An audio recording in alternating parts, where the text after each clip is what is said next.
donc, comme je le disais, c'est un grand parc arboré. C'est une ancienne colonie de vacances. Dans ce parc ont été plantées différentes essences d'arbres. Il y a plusieurs centaines d'espèces végétales et animales. Euh, Au passage, nous avons réussi à faire labelliser 2 séquoias géants et un calocèdre en arbre remarquable. Euh, et nous avons une association au sein de ce parc qui s'appelle Émailleur, comme le centre s'appelle, enfin le lieu s'appelle le centre d'ailleurs, afin de préserver la biodiversité du lieu. Alors, voici quelques espèces en cours de recensement sur le site. Il y a notamment 73 espèces d'oiseaux que j'ai recensées. Je suis presque à 200 espèces de papillons, de jour et de nuit. Voilà, et après, bon, différents animaux. Bon, il y a des reptiles, après des crapauds, enfin bon, des orchidées sauvages. Voilà, je pourrais pas tout vous citer, mais il y a une grande variété végétale et animale.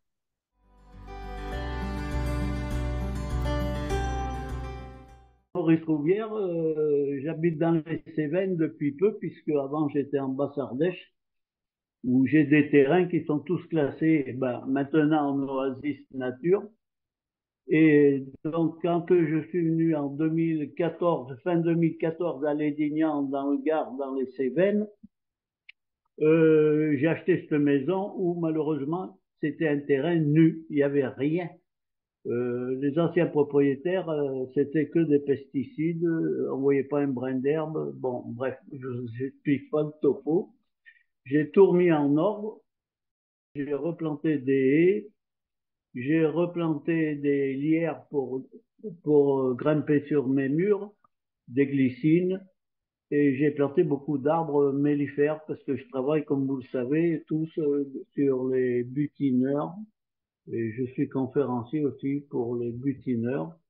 Et surtout, donc c'est pour ça aussi que j'ai créé une association qui s'appelle Abeilles et Sagesse.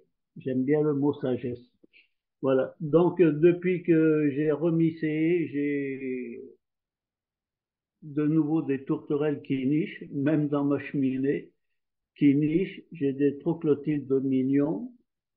Qu'est-ce que j'ai des hirondelles, mais malheureusement, elles n'arrivent pas à se fixer. Je pense que c'est dû qu'il n'y a pas trop d'insectes, parce que on est entouré de vignes et malheureusement, ils traitent avec les insecticides, malgré qu'on soit un village sans pesticides.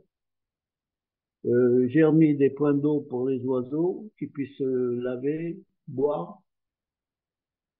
Je fais un jardin en permaculture, c'est-à-dire tout en but, tout est recyclé, les déchets sont dans le compost, c'est tout recyclé.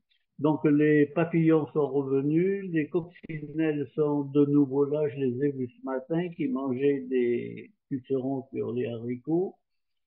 Le terrain, il n'y a rien de découvert, tout est paillé, feuilles mortes, on marche pas sur la terre, on marche sur les déchets de foin, de paille, de feuilles mortes. Donc les haies, les arbres, les points d'eau et la vie reviennent.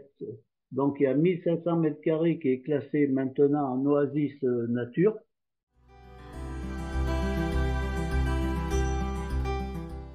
Moi, j'ai commencé, c'était en 2022. Il y a l'Atlas de la biodiversité qui a été généré par mon village, donc, enfin ma ville, parce que si je dis village, le maire va criser. On est 3200 habitants. J'habite Amfreville-la-Mi-Voix, donc c'est à côté de Rouen. Et donc, ils ont initié un Atlas de la biodiversité auquel j'ai participé. Et au cours de de cet atlas, on avait des ateliers donc pour reconnaître les oiseaux, etc. Et un jour, ils nous ont fait la découverte des orchidées sauvages et il y en avait que trois ou quatre. Et je dis, mais chez moi, il y en a plus. Et en fait, comme l'Atlas était sponsorisé, c'est pas le bon mot, par l'Institut national géographique, au départ, ça devait être un atlas sur les papillons. Parce que le dernier atlas datait de, enfin, le dernier inventaire de la biodiversité à Amfreville datait de 1970. Et donc, quand ils ont vu que on était une vingtaine de participants, moi j'ai pris à l'heure actuelle 204 observations dans mon jardin et il y en avait qui étaient à 400 et quelques et tout. L'Institut national géographique a élargi complètement l'Atlas à toute la biodiversité qu'on a découvert. Et donc, suite à cet atelier de découverte des orchidées, ils sont venus chez moi. Ils ont bien passé 2 heures, ils ont tout retrouvé. Donc, ben, je l'avais écrit dans l'article, hein, j'en ai 6 différentes. Cette année, il me manque l'orchidée moucheron, mais j'ai retrouvé les 5 autres.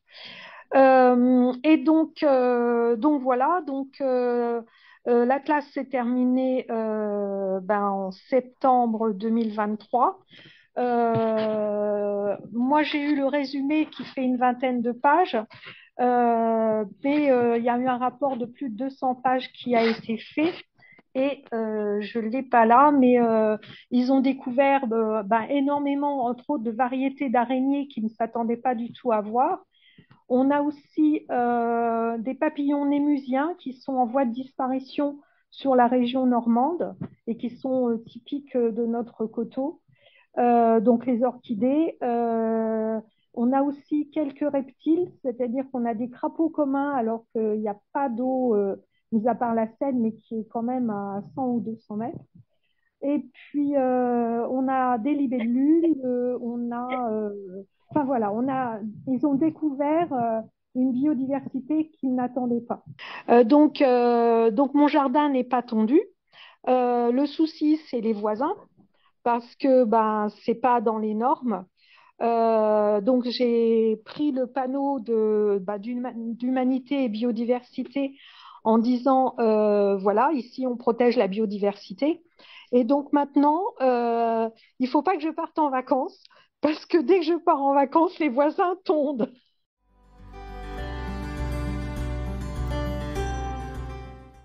Le Shakiraï, c'est un des anciens vestiaires de cheminots que nous donc, louons à la SNCF depuis 2011. Et du coup, depuis ce temps-là, nous avons transformé les talus ferroviaires qui composent les espaces extérieurs du Shakiraï en jardin, en jardin partagé. Nous avons une partie vraiment jardin partagé avec des voisins qui viennent faire leur potager en terrasse, du coup, puisque nous sommes dans un talus. Nous avons ensuite construit ce qu'on appelle le théâtre de verdure, que vous verrez tout à l'heure. Ensuite, nous avons un rucher qui est géré par une association qui s'appelle Dardar. Et au bout de la parcelle, nous avons un verger avec une douzaine d'arbres. Voilà. Et du coup, on a eu ça depuis 2011 et depuis ce temps-là, on a quand même vu de gros changements.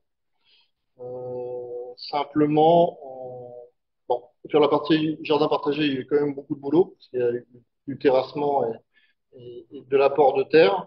Mais pour le reste, on a simplement ciblé quelques espèces invasives à enlever pour nous laisser la place aux autres.